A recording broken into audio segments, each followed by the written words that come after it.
Hello, I'm standing in one of my favorite places in all the world. I'm in the panhandle of Florida in beautiful Cape Sandblass, Florida.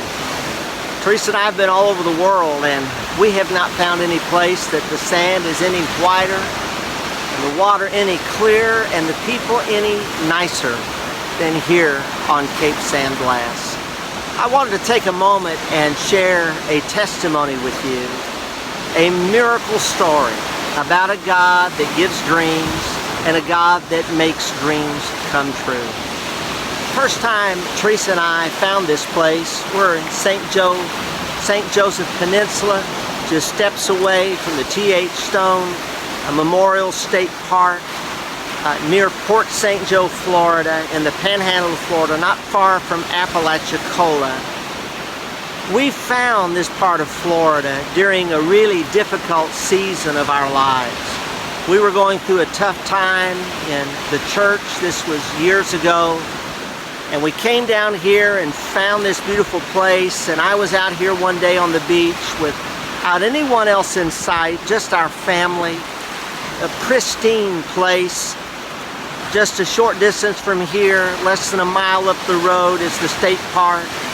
And there are 9 miles of beach just like this, and then bay just like this. Pristine, as pretty as the day God made it, without a single house or a picnic table or a light pole or anything. What's called the wilderness area. Where we're standing is an area where there are some homes. But the first time I was here, I could just feel the stress oozing out of my body, and I sensed the touch of God as I was praying and talking to Him and experiencing the recreation and regeneration and rejuvenation that I so desperately needed, charging my spiritual batteries. And I looked down the beach and I saw homes like these back on the horizon, million-dollar homes, multi-million-dollar homes, pristine, prime beachfront property. And out of my heart came a cry to God. I said to the Lord, Lord, it wasn't even a conscious prayer, it just came out of my spirit. I said, Lord, somebody needs to buy a home like those. It would be a great investment. They could pay money down. It would cash flow for itself in the summertime during high season when all the people are here. And then it's still beautiful in the off season. The water's still warm. The weather's nice. The spring and the fall, even in the winter, we'd spend holidays here. Somebody could buy a home like that, and they could cash flow it in the summer. It would be a great investment for them, for their family, for their financial future. And then during the off season, they could make it available to missionaries and people who are in ministry serving God and do not have the resources they need to come to a place like this and ever be able to afford to rent one of those homes. And I began to pray, and I cried out to God and said, God, would you just touch somebody's heart? Somebody who has the money, put it in their heart to buy a house like this. Make it available to missionaries. I began to think of people that I knew all over the world serving God in difficult circumstances, serving refugees, serving in war zones, all kinds of things. And as I prayed and cried out to God, I just really interceded before the Lord.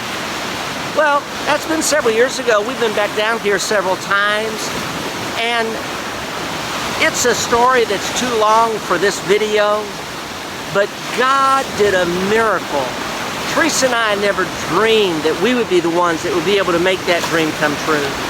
But back last fall, we felt led of the Lord to put our house in Dallas on the market, and we sold it in 4 days with multiple offers for far more money than what we asked for it, far more money than what our realtor thought we could get, quite frankly. And we both had in our heart to do that on one level so we could begin to make investment for retirement. We were praying, asking God to give us temporary lodging, interim lodging that would be cost effective. And the Lord very graciously, very unexpectedly, when no one thought it could happen, opened a door for us to move on to the campus of a Bible school where I teach in Dallas. A very cost-effective way, free up resources to do this. And then we went looking for a piece of property here. And it's a long story, again, beyond this video, but I just wanted to give you a heads up what God has done. Because not only were we able to buy a little cabin that's just 200 yards over those dunes behind me, and it's just 150 yards from the bay that's on the other side of those dunes, but as we were able to buy it far below asking price, a cabin that had been abandoned and needed a lot of work, then one of the major TV networks in America found out about it and asked us if they could film our project. So we've been on a journey now for about 6 months, and they've been filming, and we just finished last week the last filming of the renovation of our project. And in just a few days, we're going to be able to put this property on the market and be able to rent it. I'm just blown away at what God is doing. They'll be broadcasting later this month. I'll tell you more about that, when that's going to be available.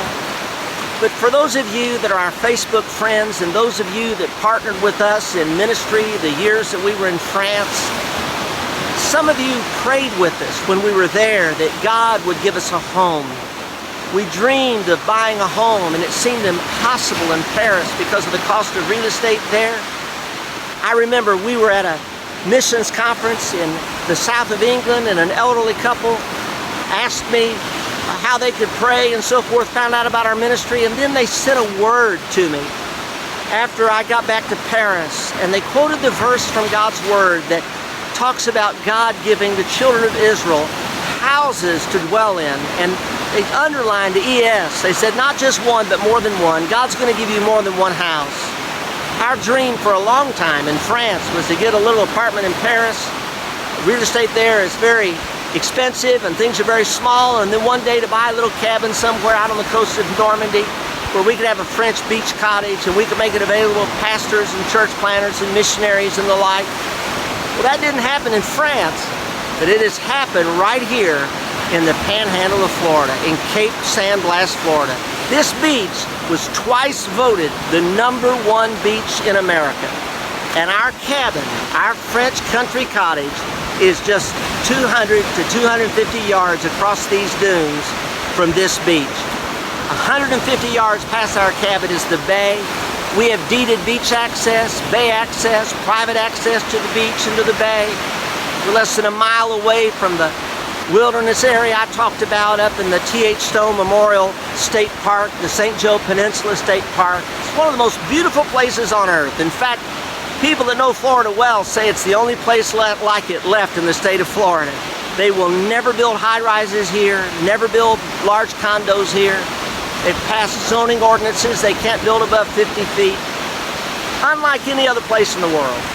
So I want to ask you, our friends, to pray with us that we can quickly begin to rent this out and generate income, and that God will give us the wisdom to know how to balance the for-profit side that we need to pay for this place, and then the non-profit side, who to bless, what circumstances and parameters to give people so they can come, who need a getaway, who need a retreat, who need a sabbatical. Pray that God will bless this place. Pray that God will bless everybody who comes here. So it's going to be on a major national television network. They think it'll be broadcast by the end of June. I'll give you an update when that happens. I can't name the network until we do that. Can't say any more about that. We've signed confidentiality arrangements and all of that, non-disclosure arrangements, but we will be able to tell you when it's on the air. It's a miracle like you can't imagine. They have told us that it is probably the most dramatic renovation that they have ever filmed in terms of beachfront property. It's an amazing story, and I'm really thankful because it seems like they're going to leave at least part of our testimony intact in that program. So pray that God would use this for His glory. God would bless this home, bless the people who stay here, make it a blessing to our family as we take steps to prepare for retirement. We're living in a very small rented apartment on the campus of the Bible College, and we're thankful for it. It was a big step down, a big adjustment. But you know, Dave Ramsey said, if you choose to live differently than other people today, you'll be able to live differently than other people tomorrow. And that's what we're doing. And the hand of God has been all over this thing. So Teresa and I love you. We look forward to welcoming many of our Facebook friends here. If you're looking for a place on vacation, very family friendly, this is the spot. We're 25 miles from a stoplight. We're an hour from a Walmart. So there's not another spot like it in the state of Florida. It is absolutely beautiful. Some of the best fishing in the state of Florida, some of the best scallops and oysters in the state of Florida. You can pick them up off the bottom of the bay. And I mean, I'm telling you, you need to come spend vacation in our beach house, and you'll be helping make it possible for people to do that are serving God sacrificially and cannot afford to do it any other way. So I just was out here walking along with Teresa. We've been working hard this week getting things ready to put the house on the market, and I just wanted to take a moment and share that testimony with you. I hope it's blessed you. What I want to close with is this. The Bible says God is not a respecter of persons. When I was a kid, my mom used to sing a song that said, it's no secret what God can do. What He's done for others, He'll do for you. So you hold on to whatever dream God puts in your heart. You believe Him, you serve Him. Jesus said, nobody leaves houses, lands, fathers, mothers, sisters, brothers, for my sake and the gospel, but what it will be restored unto them 100-fold, both in this life and in the life to come. That promise is true for us, and that promise will also be true for you.